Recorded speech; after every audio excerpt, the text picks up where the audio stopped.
ne chie pas sur le Québec. Changement, nous mettons nos sièges en jeu pour avoir des changements. On n'est pas un petit peu, on est peut-être quelque chose comme un grand peuple. C'est vrai qu'on a été battu au fond par quoi? Par l'argent et des votes ethniques, essentiellement. Vive le Québec!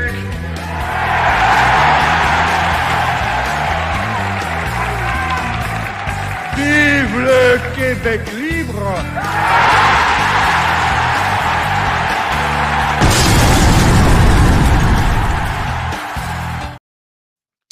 Alors, bonjour, mesdames, messieurs, et bienvenue à une deuxième saison de Ça passe ou ça casse. Heureux de vous retrouver. Alors, pour cette première émission, on est le 4 janvier 2025. Alors, je vous souhaite une très bonne année 2025. Je vous souhaite naturellement le plus important, la santé et naturellement tutti quanti. Alors, tout le reste doit suivre avec la santé. Et naturellement, ce ne serait pas une émission de Ça passe ou ça casse sans, naturellement, la précieuse collaboration de notre cher Denis Ferland. Bonjour, mon cher Denis. Bonjour, Christian. Bonne année et bonne année à tous nos auditeurs. Écoute, c'est un plaisir de te retrouver, mon cher. Alors, donc, la saison 2025 commence et là, on a toutes sortes de choses à jaser. En commençant, avant qu'on commence toute chose, tu as passé un bon temps des fêtes. Ah ouais, pas pire. Tranquille. Pas pire. Tranquille, puis on a reçu à la maison, là, comme à chaque année, le jour de l'an. Super le fun, ça fait du bien. Malgré la mauvaise température, là, on n'a pas fait de ski, mais on a fait une patinoire. Écoute, actualité absolument démentielle, pour ne pas dire féconde, en ce début d'année 2025. En fait, 2024 s'est terminé avec une tornade, littéralement F4 au niveau politique. Hein. On a eu l'élection de Donald Trump, parce que je pense que tu n'avais pas eu l'occasion de le commenter sur Simplement Dimanche. On a eu naturellement toute la tourmente autour de Justin Trudeau. Démissionnera-t-il? Si oui, quand? On sait qu'il y aura une réunion du cabinet ministériel mercredi prochain. Donc, mercredi, ça nous mène ça au 8 janvier, où, semble-t-il, il y aurait des décisions. Et il y a eu une réunion, semble-t-il, des députés, là, des élus de plusieurs régions. Oui. Et donc, ça s'est déroulé vendredi, cette réunion. Et donc, on cherche une espèce de porte, de voie de passage pour essayer de forcer Trudeau à démissionner, pour essayer de sauver les meubles. Je ne sais pas, quelle est ta perception par rapport à tout ça, mon cher Denis? Ah ben moi, je sais pas, je suis bien informé, j'écoute LCN, TVA et tous les médias de masse. Je lis les journaux comme La Presse, Le Soleil, des choses comme ça, Le Devoir. Et on m'a toujours dit, quand je lisais ça, on me disait que le Bloc québécois avait la balance du pouvoir. C'est pour ça qu'il n'avait pas essayé de faire tomber Trudeau. Finalement, on se rend compte que c'est Jack Meat et le NPD qui ont la balance du pouvoir, mais ils ne veulent pas plus faire tomber Trudeau. Et ça s'enligne pour être les députés libéraux eux-mêmes qui démettent Justin Trudeau. Puis c'est sûr qu'eux, ils veulent sauver... est-ce qu'ils veulent sauver leur pension? Mais sans aller là-dedans, ils veulent sauver quelques mois de gouvernement parce qu'ils savent que s'ils vont en élection demain matin avec Justin, ils vont se ramasser avec 20 sièges maximum. C'est Ou aussi 20 sièges de Montréal, de l'West Island de Montréal, entre autres. Hein. C'est aussi la position, je pense, de Jagmeet Singh et du NPD. Hein. Donc, ils disent on est prêt à faire tomber le gouvernement. Puis, genre, en tout petite écriture dans le bas de la lettre de Singh, c'est comme quand ça va être le bon moment. Parce qu'ils savent pertinemment qu'ils ont la balance des pouvoirs à l'heure actuelle et ils peuvent faire chanter le gouvernement. Ce qu'espérait Yves-François Blanchet avec le Bloc en début octobre, fin septembre, début octobre, quand il disait qu'il refusait de faire tomber le gouvernement et qu'il le ferait tomber, genre, au moment opportun. Et que d'ici là, le Bloc irait chercher des gains substantiels pour les Québécois, mais surtout l'ensemble des Canadiens, des 65 ans et plus, hein, pour étendre, c'était pour étendre, faire ajuster notamment Christian, que pension de le vieillesse. mieux, tu sais, Christian, que le mieux est le pire ennemi du bien. Hein? Donc, Ouais. ils ont voulu aller chercher plus, qui ont eu rien, malheureusement. Puis là, Jack Meeting, présentement, il ne gagnerait pas son comté. C'est Barnaby West, quelque chose de même. Là. En tout cas, il y a un comté en Colombie-Britannique, je crois, lui. Donc, Puis, il a tout intérêt à ne pas faire tomber le gouvernement s'il veut, s'il veut avoir droit à sa pension. Sauf que il y a un riche, il y a quelqu'un qui ont fait, en tout cas, il y a des gens qui ont fait un GoFundMe ou en tout cas, il y a quelqu'un qui a ramassé de l'argent puis il a dit, gars, je te paye ta pension. Sac ton camp, déclenche des élections, je te paye ta pension avec Jack Meat. On comprend que il troll un peu, là, mais c'est sérieux. Là. Donc, c'est pour une question d'argent. Va-t'en, on va te la payer ta pension. Rendu là, le pays va sauver plus d'argent. Là, parce que c'est pas drôle, là, Christian. Là. On s'est endetté on a doublé la dette depuis que Trudeau y est là, au Canada. Là. On est passé de 620, 630 milliards de dettes pour être à 1 trilliard 115 milliards. Ouais, ben j'ai vu des chiffres, là, je me souviens plus des chiffres exactement, mais c'est une affaire hallucinante. Oui, ben écoute. Ça n'a aucun bon sens. Entre 1867 et 2015, le Canada s'est endetté donc de 615, 620 millions. Milliards, que dis-je? Milliards. Hein, 615 milliards. Et entre 2015 et 2023, ils ont doublé cette dette-là, cet endettement-là. Donc, Justin Trudeau, en 9 ans de gouvernement, a réussi l'exploit de littéralement endetter les Canadiens du double de ce qu'ils avaient. Le monde a voté pour lui. Les gens redemandent. Oui, mais les gens, c'est le chèque. C'est les chèques, c'est les services. Tu comprends? Fait que, puis écoutez, faut se le dire, Denis, là, le battage médiatique dans le Canada anglais qui était pro-multiculturalisme, pro-immigration. Souviens-toi, jusqu'à il n'y a pas longtemps, là, tu ne pouvais même pas mettre en doute, dire oui, mais l'immigration, il n'y a pas juste du positif dans l'immigration. Il y a aussi des inconvénients. C'était automatiquement étiquette, t'es un raciste, t'es un intolérant, t'es contre la diversité, t'es contre l'inclusion, t'es l'incarnation, t'es un suppôt de Satan. Et on doit te clouer au pilori et littéralement se débarrasser de toi. Et tu avais la culture de l'annulation qui embarquait là-dedans. C'était systématique jusqu'à il y a encore quelques mois. Alors, c'est cette maladie. Et moi, je me souviens, Trudeau, qui disait, écoutez, ça ne coûte rien à emprunter. Là, tu dis, oh. Le prof d'économie en moi hurlait d'entendre ça à heure de grande écoute à la télé. J'étais absolument outré.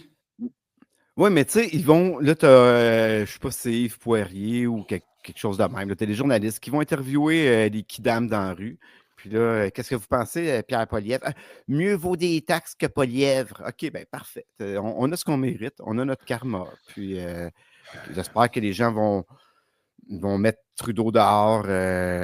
Ça semble être assez clair. Là. Moi, je pense que 25 est une année électorale. C'est clair que c'est comme on s'en va en scrutin. Maintenant, quand est-ce qu'on s'en va en scrutin? Est-ce qu'on s'en va au printemps? À l'automne? Est-ce qu'à l'automne, c'est pas trop tard? Moi, je pose la question là, pour... Ça, on parle du gouvernement central. On parle des fédéraux. Là, on parle du palier fédéral. Ouais. Puis l'autre chose, Poilievre, c'est quoi son plan de match? C'est quoi qu'il parle de faire en immigration? Parce que là, pour l'instant, là, moi, ce que j'entends, c'est de le diminuer de moitié. Mais diminuer de moitié, le verre déborde déjà. Même si tu Absolument. diminues de moitié, c'est pas suffisant.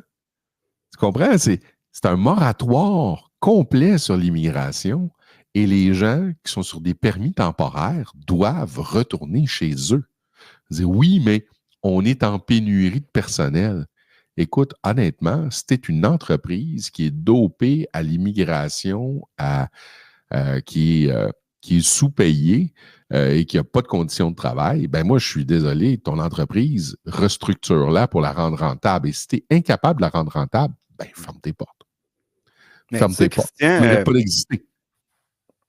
ouais, mais tu sais, Christian, là, on parle du fédéral, tout ça, avec l'immigration, mais au Québec aussi, même notre gouvernement, notre bon gouvernement de la CAQ, tu sais, M. Legault, il est fin, puis qui aurait fait mieux, OK, ben là, qui chiale contre justement, contre l'immigration, tout ça, puis avec raison, là, c'est une question de nombre, on comprend, là, même, je pense même les libéraux, ils réalisent aujourd'hui, mais tu sais, si moi, je suis un entrepreneur québécois, et là, j'ai la chance d'embaucher, je reçois une dizaine de CV. Ben, qui je vais embaucher? Puis moi, ben, on comprend qu'un entrepreneur, il n'est pas là pour les beaux yeux du monde, là. Il veut faire de l'argent. Donc, Il a quand fait c'est une petite l'argent. entreprise, c'est une chose. Puis dès qu'on augmente la taille de l'entreprise, puis dès que tu as des différents actionnaires, tout ça, ben là, c'est vraiment le signe de pièce qui compte, là. Il n'y a plus d'aspect humain, ça disparaît. Et si j'ai le choix entre embaucher Michel Tremblay, OK, qui est blanc, qui est né au Québec, ben, je vais le payer. Puis je vais payer les DAS, puis je vais payer, ça va me coûter son salaire plus les charges gouvernementales. Par contre, si j'embauche, je ne sais pas moi, Jean Grenier, qui lui a été adopté, mais il est noir. Ah, là, je vais avoir une subvention. Si j'embauche un immigrant, là, je vais avoir une subvention. C'est beaucoup plus payant d'embaucher quelqu'un qui n'est pas un blanc, finalement. Mais ça, Et là, on peut le écoute, lire. c'est absolument incroyable cette histoire que tu nous as dénichée cet après-midi. C'est comme une espèce de blackout médiatique. Personne ne parle de ça, alors que c'est absolument, moi, je trouve ça troublant de constater que le gouvernement va aller financer de la sorte. Là, je cherche mon lien parce que je vais le faire grossir de mon bord. Alors, je te fais un petit peu de... Je vais lire le préambule. Donc, les personnes immigrantes ou issues de minorités visibles représentant une source importante de main-d'œuvre qualifiée. Elles peuvent vous aider à combler une grande partie de vos besoins en personnel. Vous souhaitez offrir à une personne immigrante ou issue de minorités visibles la chance de vivre une première expérience de travail au Québec dans son domaine de compétences. Le programme d'aide à l'intégration des personnes immigrantes et issues de minorités visibles en emploi pourrait vous le permettre en vous offrant une subvention salariale. Alors, donc, pour être admissible, il faut que tu sois un immigrant ou issu d'une minorité visible, être sans emploi ou en situation de sous-emploi, n'avoir aucune expérience de travail en Amérique du Nord dans ton domaine de compétences et être considéré admissible au programme par un agent d'aide à l'emploi. De son côté, l'employeur doit fournir de l'encadrement à la personne qui est embauchée, offrir des postes au Québec et avoir un bureau ou un établissement immatriculé au registre des entreprises et se conformer aux lois en vigueur. Et le poste doit être à temps plein ou à temps partiel, saisonnier, récurrent, vacant ou nouvellement créé, bref, n'importe quoi. En gros, là, c'est ce qui est annoncé par le gouvernement du Québec. Moi, je ne sais pas ce que toi t'en penses, mais écoute, je veux t'entendre là-dessus. Je veux entendre ton opinion sur le sujet. Moi, Ben, c'est de la discrimination positive. C'est de la discrimination. Si on rajoute le mot positif, mais c'est de la discrimination. Hein? C'est comme, est-ce que c'est du racisme? On pourrait dire du racisme positif. Tiens. On va jouer avec les mots. Mais moi, ça, je veux une petite tranche de vie personnelle. Je l'ai vécu parce que quand j'ai terminé mon secondaire, j'ai fait un DEP en conservation de la faune pour devenir garde-chasse. Et là, ben, on est dans les années 1995, exactement, l'année du référendum. Et c'était les années où, justement, il y avait beaucoup de discrimination positive parce qu'on voulait aller rechercher l'égalité homme-femme. Là. Puis, je comprends, là, jusqu'à un certain point. Sauf que moi, quand j'ai été diplômé, bien, toutes les filles diplômées étaient embauchées, pratiquement d'office. Puis, ben, les gars, je pense qu'il y en a 2 qui ont été embauchés sur une cohorte de 26. Parce que c'est pas qu'on n'était pas bon, là, c'est simplement qu'on ne rentrait pas dans les critères. Il y avait peu de postes d'ouverts. Mettons, s'il y a 5 postes d'ouverts, ben, on prend les filles, comme ça, on va équilibrer les effectifs. Sauf que c'est toute une génération, pendant 10 ans de temps, 15 ans, une génération qui ont subi une forme de discrimination. C'est ce qui a fait que je me suis réorienté, puis je suis devenu enseignant. Mais j'avais été embauché au départ. Bien, sûrement que j'aurais peut-être fait carrière là-dedans. Là. C'est quand même un bon métier, garde-chasse. Là. Donc, tu sais, fait que ça, c'est une réalité. Donc, les jeunes qui arrivent aujourd'hui sur le marché de l'emploi, ben, ils sont en concurrence, font face à une concurrence déloyale. Puis, c'est pas de la faute des immigrants, là. Ils veulent améliorer leur sort. Ça, c'est correct. Tout le monde comprend ça. Là. On ne tape pas sur les personnes. Il faut bien, je veux vraiment insister là-dessus. Là. Chaque être humain, c'est très légitime de vouloir améliorer sa situation, hein, de vouloir faire le plus d'argent possible pour sa famille. C'est ça que quelqu'un avait déjà dit. Là. Fait que ce qui fait en sorte que les jeunes qui sortent des écoles et qui entrent sur le marché du travail, les jeunes Québécois blancs, ben, sont défavorisés par rapport aux minorités. Parce que, tu sais, on est Québécois, là, on le sait au Québec, là, ceux qui ont voyagé un peu, là, le Québec, c'est pas une place raciste, mais vraiment pas. Puis, il y a des personnes racistes. Il y en a partout. Et pourtant, c'est pas ce qu'on entend dans la plupart des médias principaux. Je dirais, on peut faire fi peut-être du groupe québécois, là, des médias de Québécois qui font bande à part, là. Mais Le Devoir, Radio-Canada, La Presse, Le Soleil, la plupart des quotidiens québécois nous tapent sur le même clou depuis maintenant presque 20 ans. Le Québec, les Québécois sont racistes. Les Québécois ont une tendance, un vieux fond xénophobe. Ça, là, ça a été mur à mur et naturellement, ça a été récupéré par les activistes. Là, tu sais. T'as les Haroun Boisy, naturellement, écoute, il y a plusieurs de personnages comme ça qui ont apparu dans nos médias au fil des années et qui sont venus taper sur ce clou-là. Et Québec solidaire en a fait d'ailleurs son pain et son beurre. Même chose chez les libéraux provinciaux qui dépeignent largement les Québécois comme étant des intolérants. Là, ils se rendent compte qu'ils se sont tellement aliénés la masse de la population québécoise qu'ils sont en mode tentative de régler la situation de reconquête, on pourrait le dire comme ça. Là. Mais c'est loin d'être fait, là. C'est loin d'être fait. Mais les gens, c'est pas une question de couleur de peau, c'est une question de culture. Tu sais, puis une culture, c'est beaucoup la culture religieuse. Lorsque, tu sais, on a mis l'Église catholique dehors de toutes les institutions au Québec, ben c'est pas c'est le Colocasse qui disait ça, tu sais, dans une chanson, il disait on a mis l'Église dehors, c'est pas pour que d'autres religions rentrent par la porte d'en arrière, là. C'est ça. Sauf que chez beaucoup de jeunes, pour beaucoup de jeunes, on assimile couleur de peau, origine ethnique et religion. Tout ça en même temps. Alors, on a comme fusionné tout ça parce que ça fait partie de l'identité. Et comme l'identité... Alors, quand tu dis, moi, je veux mettre des balises, je veux mettre des restrictions à la religion, je veux mettre des restrictions au niveau, par exemple, regarde, tu as des gens qui viennent de civilisations étrangères qui ne sont pas intéressés à se fondre. Vous avez atteint la limite quotidienne pour le... Excuse-moi, j'ai raccroché le piton. Donc, j'ai atteint ma limite quotidienne. Et donc, il y a des gens qui ne sont pas solubles, qui ne veulent pas se mêler. Et plus que ça, qui voient sous un regard très, très hostile notre peuple.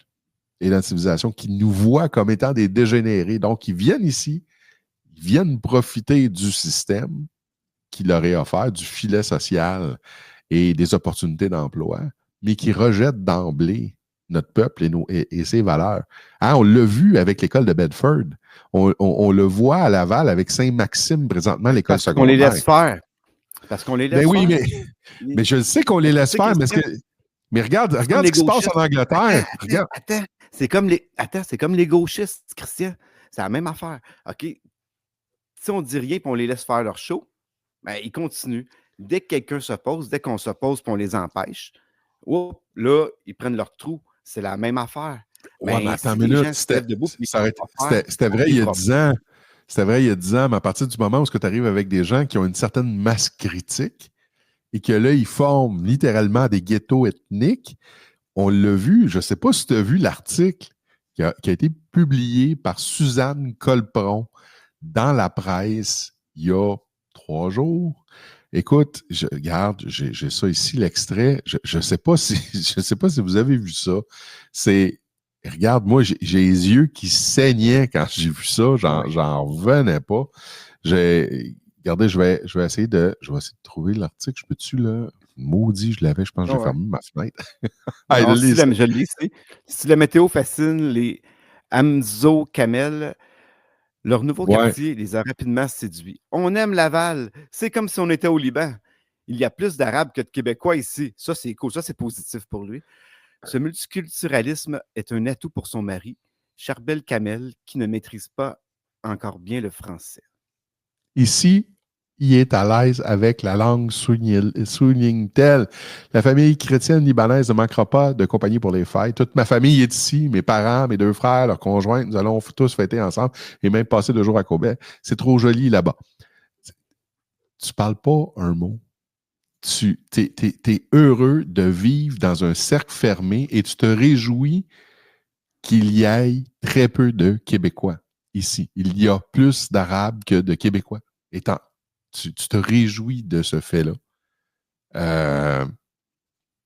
Vous ne voyez pas qu'il y a quelque chose qui cloche là-dedans, mesdames, messieurs? Ben, moi, je vois quelque chose. Moi, je vois que cette dame-là reconnaît l'existence de la nation québécoise ou de la nation canadienne-française. Dans son affirmation, ben oui, en nommant il y a plus d'Arabes que de Québécois, elle oppose 2 nations. Donc, c'est une reconnaissance de la nation canadienne-française, même si elle ne sait pas qu'elle veut reconnaître ça. Mais de facto. Quasiment tiré par les cheveux, ton affaire. Ben, c'est ça pareil, tu sais, dans le sens que parce qu'ils sont bons pour reconnaître la nation québécoise lorsque c'est le temps de s'opposer. Hein, lorsque c'est le temps, eux, de se définir. Mais le problème, c'est ça, c'est qu'ils se définissent constamment en opposition par rapport à nous. Tu sais, tu dis, nous, on t'accueille, on veut que tu viennes faire partie de notre gang, mais voici nos valeurs. L'égalité homme-femme, la langue française, la laïcité de l'État, OK? C'est des pierres angulaires, notre culture québécoise. Tu sais, tu veux apporter ta brique à l'édifice, pas de problème, mais pour le reste, tu vas accepter ces prémices-là. Si tu n'acceptes pas ces prémices-là, tu n'as pas d'affaires ici. Va dans une société qui est conforme à ta vision de ce que doit une société. À partir du moment où tu choisis le Québec, tu peux choisir n'importe quelle autre province canadienne. Là. Regarde, va à Brampton avec les hindous. Tu es rendu à 90% de la population de Brampton, en Ontario, qui est hindoue ou sikh. Ça ne fonctionne pas. On va avoir, tôt ou tard, je ne veux pas que ça arrive. Comprenez-moi bien, là. C'est pas ça que je veux. Moi, ce que je veux, c'est le contraire. Moi, je veux des gens qui s'intègrent. Je veux des gens qui viennent s'assimiler jusqu'à un certain point. Ça ne veut pas dire qu'ils ne peuvent pas avoir un apport culturel. Mais je veux que tu viennes faire partie de ma gang. Si tu n'es pas avec moi, t'es contre moi. Concrètement, là, OK, bon. Là, on s'en vient au fédéral, ça va être Poilievre. Bon, on s'entend là-dessus, tout le monde, là, je pense. D'accord ou pas, là. Bon, Poilievre, on sait qu'il est aussi multiculturaliste. C'est des libéraux soft. C'est des Ouais, c'est libéraux ça. C'est soft. comme avec Trudeau, tu te fais planter des coups de couteau, tu te fais arracher les ongles. Là, tu vas juste avoir des Hein? claques en arrière de la tête. Bon, OK. Donc, ça, c'est Ben, notre moi, je, avenir. moi, Mais moi, je concrètement, pense que moi, je pense que ça va être plus que ça. Parce que moi, là, moi, je te fais une prédiction. OK? Ma prédiction, c'est la suivante. L'oléoduc, là, que l'Alberta veut, là, puis qu'il veut passer, puis il rentre jusqu'à Halifax, là, jusqu'à la raffinerie Irving. Là. Le Québec veut pas. Le Québec a dit non, parce qu'il faut enjamber, je pense que c'est quelque chose comme 5000 cours d'eau pour pouvoir passer le tuyau. Puis les Québécois ont dit, écoutez, notre eau, nous autres, est précieuse, elle vaut plus cher que votre pétrole. Qu'on ne veut pas que vous le passiez sous ces considérations-là. Et ça, il y a un consensus relativement large. On peut être d'accord, on peut être pas d'accord. On peut dire, on peut parler de l'exploitation des hydrocarbures puis du gaz. Moi, honnêtement, là, personnellement, moi, je suis en faveur de l'exploitation des hydrocarbures au Québec. Je suis d'accord pour qu'on exploite notre gaz puis notre pétrole.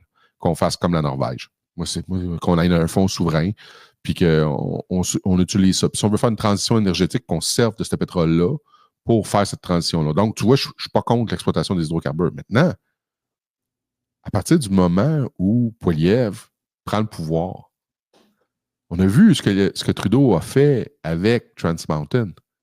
Hein? Alors, ça a été, là, on se rendu à 40 milliards, je pense, pour la construction, 40-45 milliards pour faire cet oléoduc qui traverse les Rocheuses pour se rendre en Colombie-Britannique jusqu'à un port en eau profonde pour exporter du pétrole albertain à l'étranger.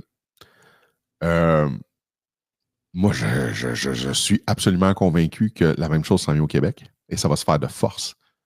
Ça va nous être imposé par Poilievre. Je te le dis, là, on s'en va là. C'est ma prédiction. Est-ce qu'il peut le faire? Il va le faire. Il va envoyer l'armée. Oui, il va servir de la clause Canada pour le faire. Il va dire que c'est dans le plus grand intérêt du Canada et il va l'imposer. S'il faut, il va l'envoyer. C'est l'armée. Oh oui, il va envoyer le PPCLI. En tout cas. Hein? Oh oui, oui. Ou le RCR. Oui, ils vont envoyer le RCR ou le PPCLI. Donc, le Royal Canadian Regiment ou encore le Princess Patricia's Canadian Light Infantry. Puis, ils vont envoyer des régiments de l'Ouest canadien. Ben, s'il fait ça, tant mieux. Ça va aider la cause souverainiste, d'après moi.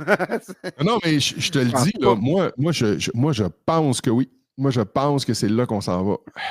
Fait que, regarde, on va s'en jaser, là. C'est dans quelques mois. Mais moi, je te le dis, moi, ce que je voulais te dire, Christian, là, oui. Mais où ce que je voulais aller, c'est que là, on sait que Poilievre va être là. Ben, on sait on croit qu'il est moins... On a raison de croire qu'il est moins immigrationniste que Trudeau, mais on comprend que c'est pas assez. Bon. Tu dis, au lieu de faire rentrer 1,5 million de personnes par année, comme Trudeau est en train de faire de façon délirante, on va en faire rentrer 600 ou 650. Mais 600 ou 650, le verre, le pichet, peu importe ce que tu utilises comme contenant, il déborde. Il n'est pas plein, là, il déborde. Déjà, il déborde. Concrètement, Christian, là, c'est ça qui va arriver. Là, au Québec, si la tendance se maintient, il y a le Parti québécois qui va être au pouvoir. Combien qui va en faire entrer, le Parti québécois? Combien qu'il a dit? Parce qu'il veut en faire entrer zéro. Je pas. Moi, je le sais. 35 000. Honnêtement, quand même beaucoup. C'est trop. Écoute, idéalement. Moi, le 35 000, c'est ce que j'ai entendu aussi. Mais là, je pensais que tu m'étais arrivé avec un chiffre qui était plus important. À 35. Idéalement, c'est sûr que c'est un moratoire complet et total. OK? Dans les faits, de manière pratico-pratique, est-ce qu'ils peuvent pas en avoir du tout? Moi, je pense que la réponse est non. Dans 35 000 par rapport à ce qu'on reçoit présentement, 150, c'est sûr. C'est ça. Tu sais, tu comprends? Non, c'est moins plein, mais pourquoi? Christian, pourquoi qu'ils ne disent pas Ben, gars, c'est peut-être pas zéro, mais des cas particuliers. Hein, pour un Ouais, moratoire mais juste, pour 10 ans, là, Denis, des cas à particuliers, 35 000, pas plus à, que l'accroissement naturel qui descend, à, ça veut dire. à 35 000, ils se font traiter de racistes Ah, je sais. et de xénophobes à 35 000. Ben, qui s'assume. Hey, René Lévesque Rester traité de disait, raciste, là, puis René Lévesque, Denis, disait à 20 000, c'est une noyade. À 20 ben 000. oui, Dans un contexte où on avait un taux, un taux de fécondité chez les femmes 2 qui points que. avoisinait les 2,5 enfants par famille. À 20 000, c'était une noyade. On est présentement avec l'immigration à 1,6. Sans l'immigration, on est probablement en dessous de un enfant par famille. En Malade. dessous. Mm. OK? Donc, les Canadiens français, l'ethnie canadienne française, en bas de 1. OK? Ouais, mais je veux pas avoir l'air Le- raciste. Fait que si je veux pas d'immigrants, je vais passer pour raciste, puis j'ai peur. Je pourrais pas vivre avec le fait de me faire traiter de raciste. Mais c'est ça qui arrive, qui s'assume. Le monde, il Non, mais s'assume pas. comment on peut. Là, comment on peut convaincre? Non, mais ça nous prend un vrai plan nataliste. C'est ça que ça prend. Il faut que tu prennes les gens qui sont déjà ici, puis tu leur dises, on va vous donner des incitatifs. Ceux qui veulent en avoir, là, nous, on fait le choix comme société, on en veut des enfants. C'est ce qu'ils font au Japon, c'est ce qu'ils font en Europe de l'Est, c'est ce qu'ils font dans un paquet d'endroits à l'heure actuelle qui ont des problèmes avec la question de la dénatalité. Puis, ils décident donc de soutenir donc l'effort pour avoir des gens, pour avoir plus d'enfants. Parce que ça te prend un accroissement populationnel. Tu ne peux pas combler ta décroissance populationnelle, ta décroissance démographique par l'immigration. L'immigration, c'est un plaster que tu mets. Ça ne peut pas devenir ta solution. Or, qu'est-ce qu'on a fait depuis 15 ans? C'est exactement ça. C'est qu'on a décidé d'utiliser l'immigration comme pour remplacer la population. Je dis non, non, non, non. Non, Le grand remplacement, c'est un mythe. C'est des conspirationnistes. Alors, d'ailleurs, et c'est pour ça d'ailleurs que l'ONU, hein, c'est l'UNESCO qui a fait un rapport justement qui s'appelle le grand remplacement, de faire l'importance du grand remplacement, qui suggère un remplacement populationnel. C'est l'ONU qui fait ça. Tu sais, j'ai déjà fait la démonstration l'année passée, lors d'une émission là, sur la louisianisation du Québec. C'est mathématique, c'était les chiffres du gouvernement. C'est ça, je pense que tout le monde peut le comprendre. Mais on ne veut pas regarder. Les gens, c'est raciste d'en parler, c'est sexiste.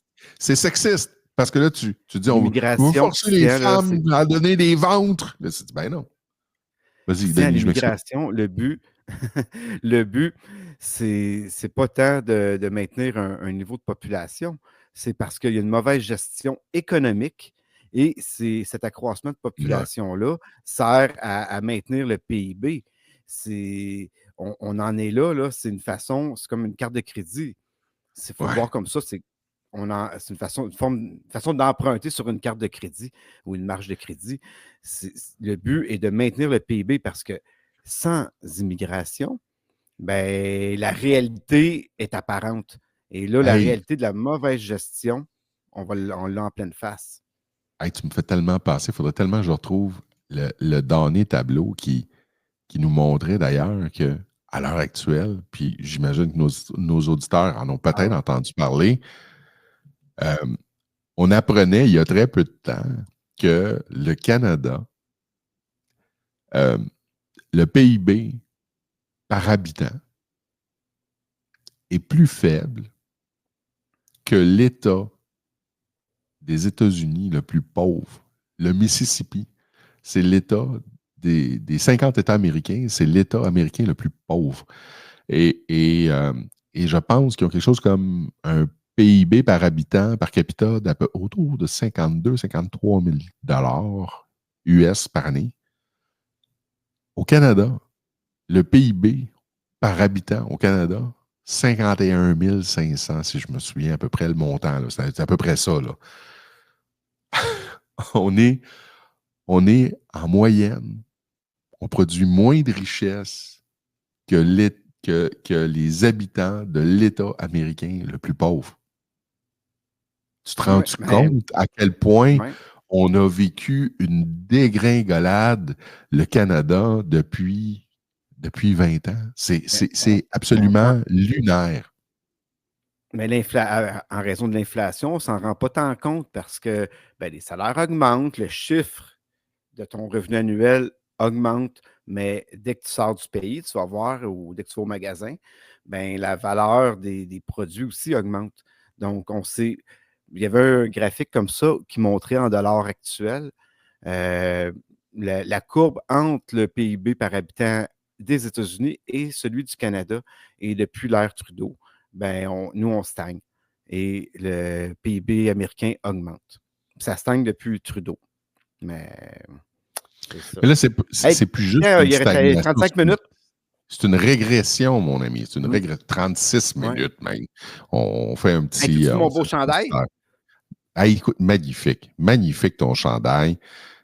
Donc, Équipe Québec, hein, c'est le chandail d'Équipe Québec avec, Ferland à l'intérieur, la Fondation Équipe Québec. Alors, on salue Bob Sirois et Stéphane Allinger. Toujours un plaisir d'ailleurs, ces deux illustres ambassadeurs de la cause sportive au Québec. Et ça mérite d'être souligné. Et très, très beau chandail, mon cher. Ouais, mais il y en a qui ne l'aiment pas. Ah? Qui donc? Non, il y a notre amateur de fromage en crotte, il a reçu un chandail de la Fondation Équipe Québec. Puis François Legault appuyait, lorsqu'il était dans l'opposition, la Fondation Équipe Québec.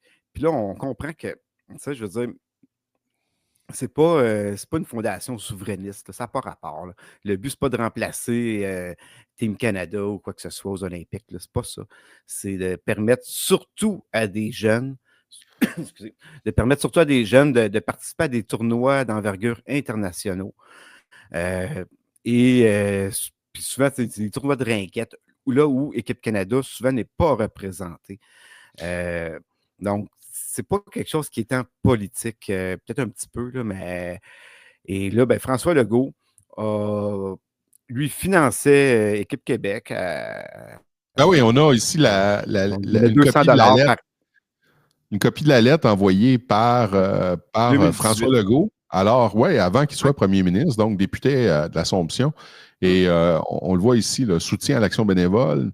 M. Allinger, la présente fait suite à la demande d'aide financière qui m'a été adressée dans le cadre de notre programme de soutien à l'action bénévole pour l'exercice 2018-2019 à titre de député de l'Assomption.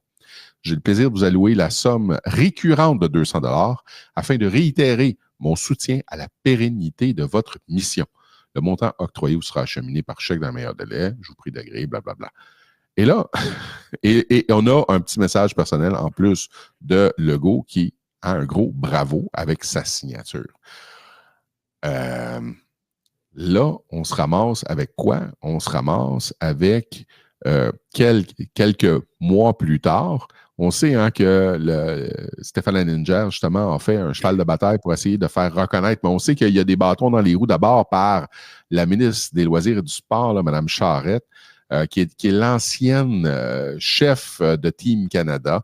Donc, elle est très, très opposée, là, semble-t-il, bec et ongle. C'est ce que Bob Sirois nous a expliqué à plusieurs reprises. Et que les fédéralistes emmènent très, très large et qu'ils ne veulent pas voir apparaître des équipes sportives québécoises.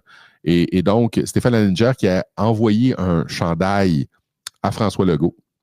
De la Fondation Équipe Québec. Hein, là, l'autre chandail, toi, tu as le jersey blanc et bleu. Lui, c'est le bleu et blanc qu'il avait envoyé. C'est un vieux. C'est une ancienne édition, celui-là. C'est plus le même. C'est plus la même compagnie qui fait les chandails. Puis le mien. Okay. Non, c'est une ancienne édition. Il a envoyé ça en 2018, je crois bien. Là. Moi, j'avais pas le même. Ce que j'ai. C'est Jam qui font les chandails. Ça, c'était Joker. C'est plus les mêmes chandails. Donc, ça fait plusieurs années. Puis sur le chandail bleu, j'en ai un ici bleu aussi. Et il n'est pas exactement comme ça. Là. Si tu veux, je peux te le montrer. Là. Oh, ben c'est correct. Mais regarde, de toute façon, l'idée n'est pas là. L'idée, c'est simplement de venir dire, ben regardez, l'équipe de François Legault ont retourné le chandail à Stéphane Allinger et à la Fondation Équipe Québec. Donc, ça, c'est un message. Oui, oui. Donc, version française de votre chandail, fourrez-vous-les où je pense. Ouais. C'est ça que ça veut dire, ni plus ni moins. Là, retourner son chandail ou retourner sa veste. Oui, en quelque sorte.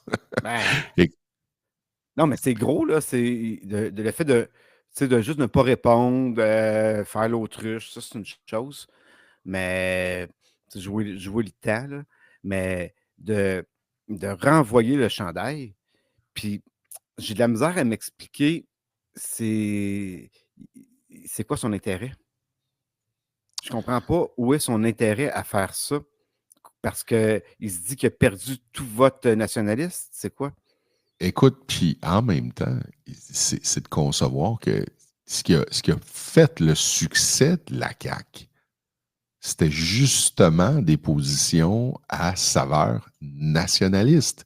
Ce qui a rendu, ce qui a fait élire la CAQ, la première fois, c'était vraiment justement le fait qu'il faisait un appel à la fibre québécoise, dire, nous, on est des nationalistes. On n'est pas indépendantistes, mais on est des nationalistes. Donc, on est des fédéralistes qui avons à cœur. Dans le fond, là, c'était la ligne de Robert Bourassa. Hein?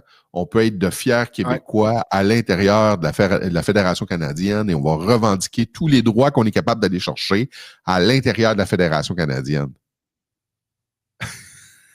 C'est exactement ce que c'est la Fondation Équipe Québec, c'est-à-dire on va à l'intérieur de la Fédération canadienne, on va avoir une représentation, au même titre que les Écossais en ont une, au même titre que les Gallois en ont une, au même titre qu'il y a un paquet de nations non souveraines qui ont des équipes nationales sportives je te coupe, là, mais je te coupe là, mais je répète, c'est pas le but, c'est pas de remplacer Team Canada aux Olympiques, c'est de permettre à surtout principalement à 99% des jeunes, à des mineurs, à des enfants, de participer à des compétitions sportives internationales. Il y a eu les Olympiques scolaires à Dubaï, où le Québec a envoyé, grâce à la Fondation Équipe Québec et à ceux qui la financent, ont envoyé une délégation de jeunes Québécois. Il y en a qui sont revenus avec des médailles d'or, en portant les couleurs du Québec.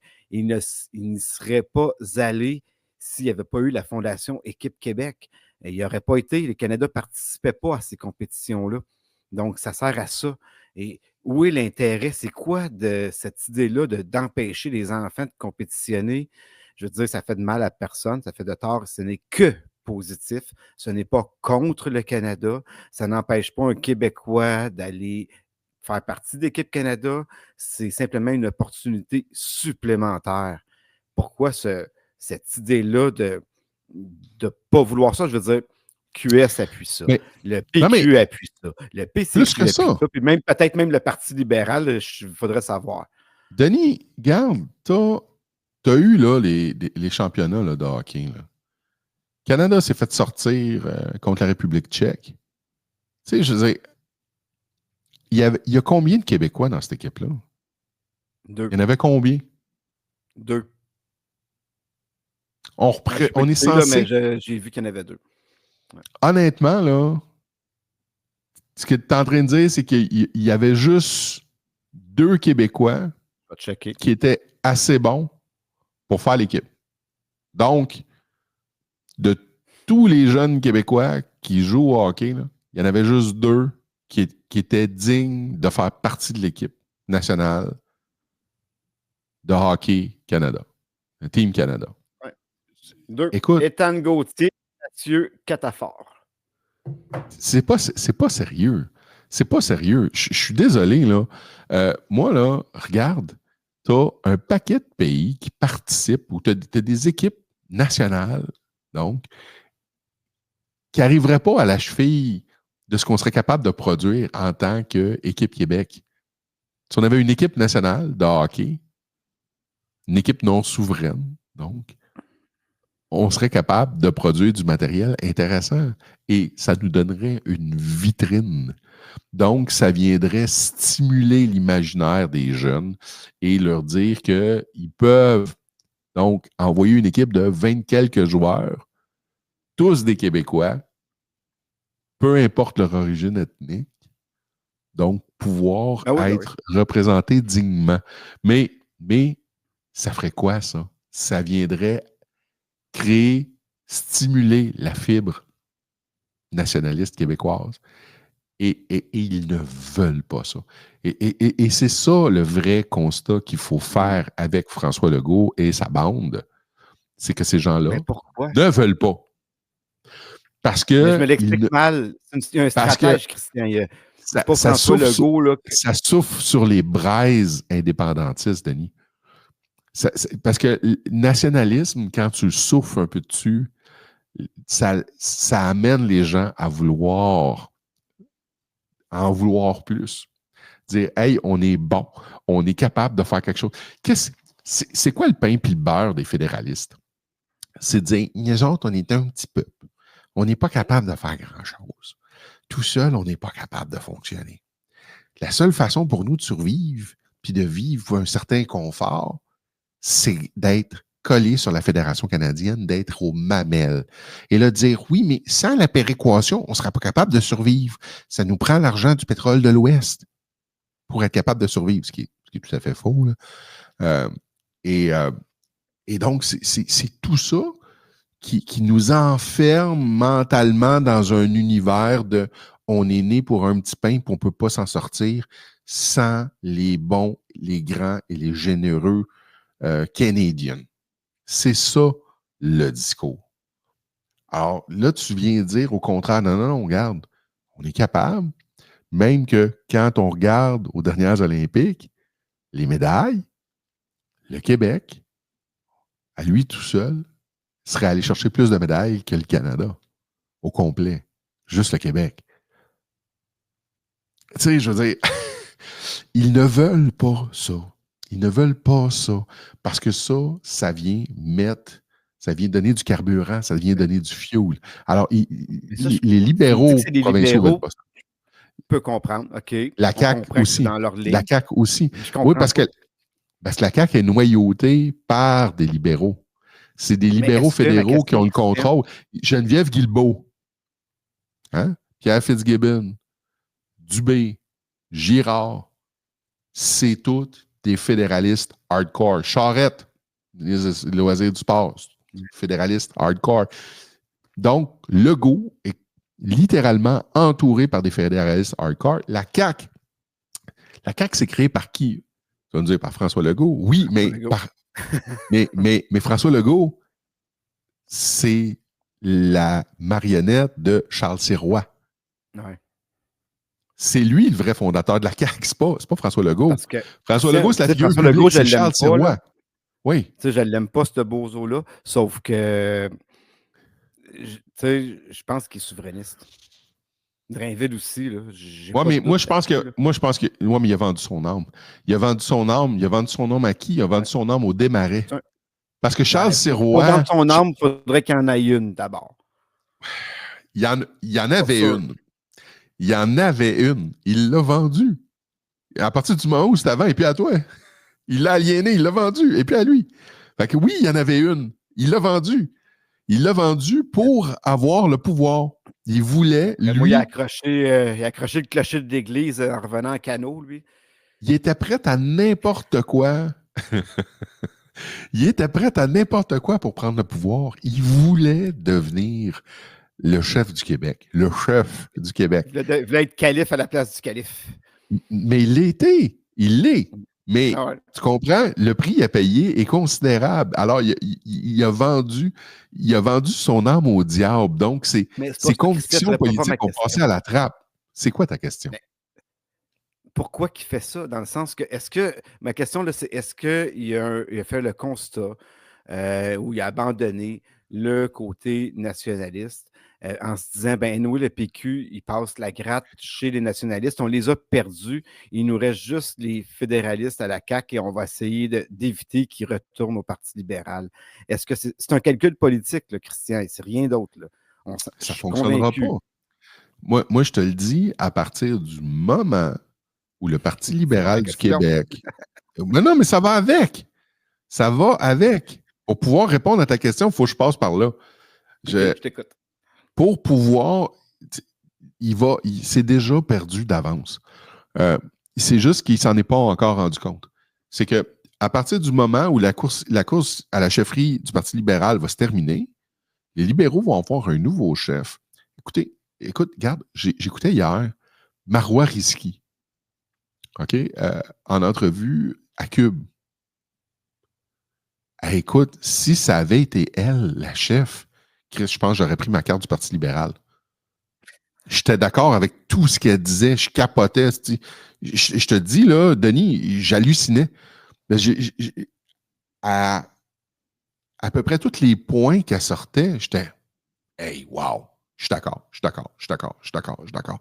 vais dire, là, si c'est la fille qui se faisait intimider pendant la campagne électorale, qui accusait tout le monde, mais que finalement, c'est un des membres du Parti libéral, un de ses collaborateurs là, qui tripait sur elle. C'est ça, c'est elle, ça.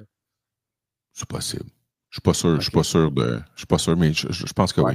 Mais écoute, la fille hyper articulée, mais sur un paquet de points, bang, bang.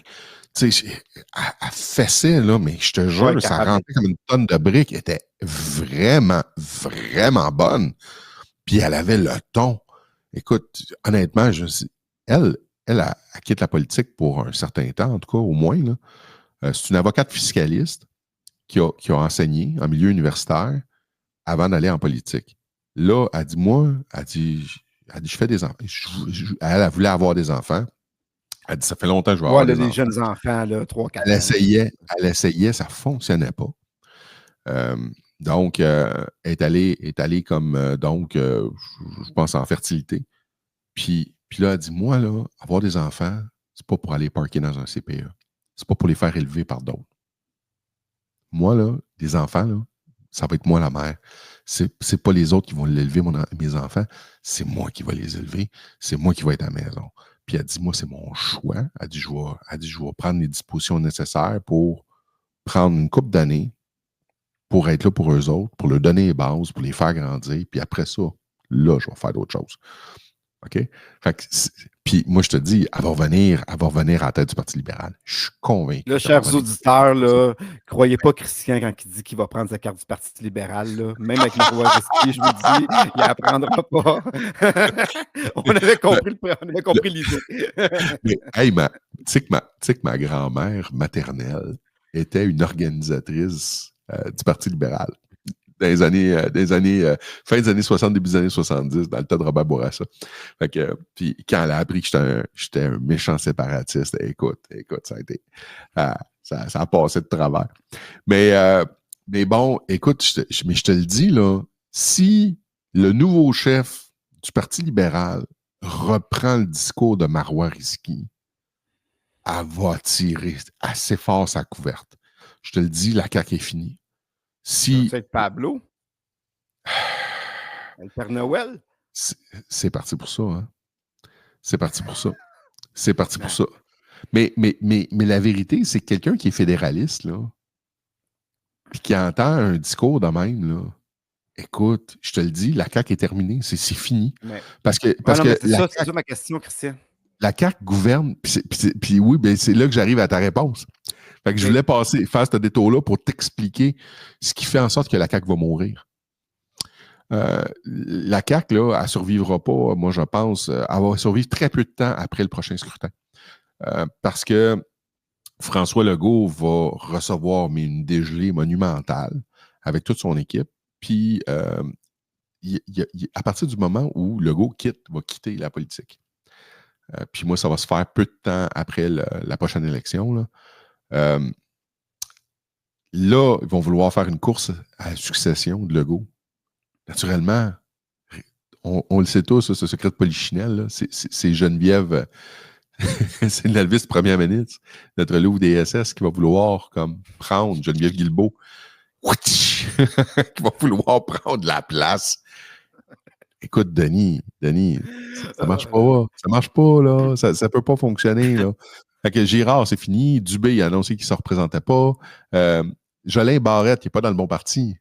Jolin Barrette, il doit être il faut qu'il soit au PQ. Il n'est pas dans le bon parti. Il n'est pas dans la bonne formation politique.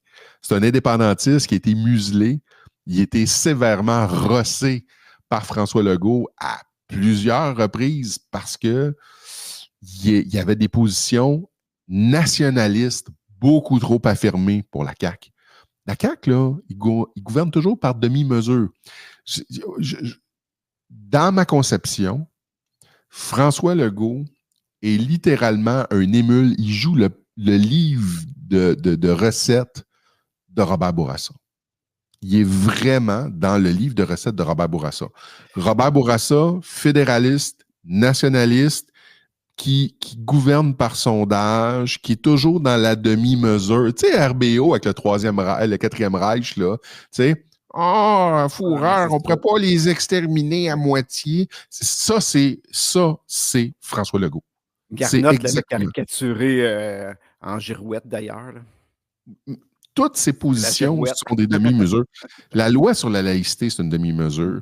La loi 96 sur le fait français, sur le renforcement de la loi 101, toutes les vraies mesures qu'il fallait faire, il les a pas prises. C'est toutes des mesures à peu près, puis du cosmétique. Puis même à ça, les Anglos de Montréal, les anglophones, ça hurle, pareil comme si ils étaient des victimes justement du 4e Reich. Là. C'est ça, là. C'est ça, le gouvernement de Legault. C'est ça, les mesures de François Legault. Donc, selon toi, la CAQ est appelée à disparaître pour moi, c'est clair. Prochainement, ou d'être réduite là, au rang du Parti vert. Là. C'était le parti d'un chef. C'était une coalition. Hein? Coalition Avenir Québec. C'est une coalition, pas sûr pour l'avenir puis pour Québec, là, mais c'est une coalition. Moi, j'aurais dit plutôt Coalition Québec, tout court. Je vais laisser tomber le Avenir. C'est une union nationale. C'est une union, oui, mais pas conservatrice. Pas vraiment conservatrice. C'est vraiment une union où il y avait des nationalistes indépendantistes qui ont flirté avec l'idée. L'indépendance, c'est sa glace, on ne sait pas sur combien de temps. Le Parti québécois est sur le respirateur artificiel. Ils ont tiré à la plug, ils vont mourir. Alors, il nous reste quoi? Il nous reste la CAQ. Fait qu'on va aller à la CAQ. Alors, tu t'es ramassé avec... On comprend que les caquistes, il n'y en a pas beaucoup qui vont switcher vers QS, mais tu as les souverainistes qui sont déjà partis pas mal, selon ce que j'en comprends, qui vont aller... Il reste les fédéralistes. Là, les fédéralistes... Les fédéralistes vont aller vers le Parti libéral. Bon, certaines franges vont aller peut-être vers le PCQ, mais... Est-ce qu'ils vont disparaître totalement? Je ne le sais pas, mais comme c'est là, il n'y aurait pas beaucoup selon les sondages. Il arriverait 4e, hein, je pense. Il n'y aurait pas beaucoup dernier, même en termes de députés. Là, il y a beaucoup de sièges en jeu à la CAQ. Là, ça va être une des plus grosses drops, une drop historique. Là. Ça va être catastrophique. Comme Trudeau, d'ailleurs. Et ils le savent. Et ils le savent que ça va être catastrophique. Et je pense, les sondages internes doivent être absolument abominables. Honnêtement, là, je suis convaincu que, puis ils gouvernent par sondage, mais je suis convaincu, absolument convaincu que les sondages à l'heure actuelle sont dévastateurs. Regarde la face de Legault. Dès qu'il fait des apparitions publiques, qui sont beaucoup plus rares qu'avant, hein, on le voit beaucoup moins qu'on le voyait avant, mais quand on le voit, là, tu remarqueras, là, il n'a pas l'air bien. Tu sais, quand il parle, ça sonne tout le temps. En tout cas, moi, je ne sais pas. C'est mon impression. Je trouve qu'il sonne faux. Je trouve qu'il sonne faux. C'est son naturel, ça. Non, il n'y a jamais pas... trouvé qu'il sonnait vrai. Jamais. Non. Oui, je comprends que toi, tu le perçois de même. Moi, je l'ai déjà vu Même autrement. avant, là. Dans son depuis, premier mandat, puis une bonne partie de la pandémie, tant qu'il sentait qu'il y avait l'amour et l'appui d'une c'est portion facile. substantielle du Québec. Oui, Les médias. oui. Les médias, c'est sûr, oui. il n'y avait aucune opposition. Il n'y avait aucune opposition. Les partis d'opposition Ouais. mangeaient main dans la main avec la CAQ. Aucune opposition. Les médias, la même affaire. Dès qu'il y avait une critique, tu te faisais ramasser dès que tu le critiquais. Fait que ça allait bien, c'était facile. Mais je sais pas. Moi, en tout cas, moi, t'as le droit, là, moi, c'est ma perception, mais ça a toujours Oh, été. oui. Même ça n'a jamais été. Oups. Bonne fin de journée à tous nos auditeurs. Hey, mais c'est bizarre, ça écrase ton son. Hein? C'est bizarre que ça fasse ça. Je comprends pas Ouais. pourquoi ça fait ça. C'est pas supposé écraser ton son de même. Et, De la petite musique. oui, ben c'est ça. Je voulais la mettre, mais vraiment en fond de même. Mais Ah. c'est comme ça a comme écrasé ton micro en même temps. C'est comme l'indicatif pour dire qu'on arrive à la fin de l'émission. Je te laisse ton mot de la fin. Puis on remet ça la semaine prochaine. Parfait. Donc, bonne année encore à tous nos auditeurs. Et pour 2025 ou 2026, je nous souhaite un beau référendum à 3 ou 4 options. Donc, on aura le 40% pour l'indépendance du Québec. On aura le 30% pour joindre les États-Unis. Et il restera un 20% pour rester dans le Canada. Donc, l'indépendance va l'emporter. C'est comme ça que ça marche ici, les élections au Québec. La plus forte minorité l'emporte. Merci, mon cher Denis, pour ce grand retour de notre émission. Et donc, mesdames, messieurs, on vous donne rendez-vous la semaine prochaine. On n'a pas encore déterminé de case horaire fixe, mais ça ne saurait tarder. Et donc, on espère que vous avez apprécié cette première. Au plaisir de vous retrouver la semaine prochaine, mes chers amis. Alors, prenez soin de vous. On se revoit la semaine prochaine. Bye bye. Je ne suis pas un menteur, je ne suis pas malhonnête et j'accepte pas ce genre de commentaires. C'est avec notre peau qu'ils ont fait leur université pleine de marde. Moi, quand j'en voyais avec son jacket rouge, je me dis, quoi ici, mon pied dans le cul. Moi, je ressens aucune culpabilité vis-à-vis de la Moi, c'est pas les Québécois qui ont créé les réserves. C'est pas les Québécois qui les ont parqués dans des réserves infâmes. Ils nous ont nous-mêmes parqués dans une grosse réserve qui s'appelle le Québec. Moi, ce que j'ai appris de l'histoire, c'est que nos ancêtres, c'était des colonialistes français. C'était pas non plus des saints. Chacun défend ses intérêts. La seule différence en Amérique du Nord, c'est que les Français étaient tellement peu nombreux qu'ils n'ont pas pu avoir les mêmes politiques que les anglophones. De sorte que, dès le départ, quand Champlain arrive, ils sont tellement de petites gangs, ils ne peuvent pas se mettre à dos les Indiens. Donc, ils entrent en alliance avec toutes les tribus amérindiennes.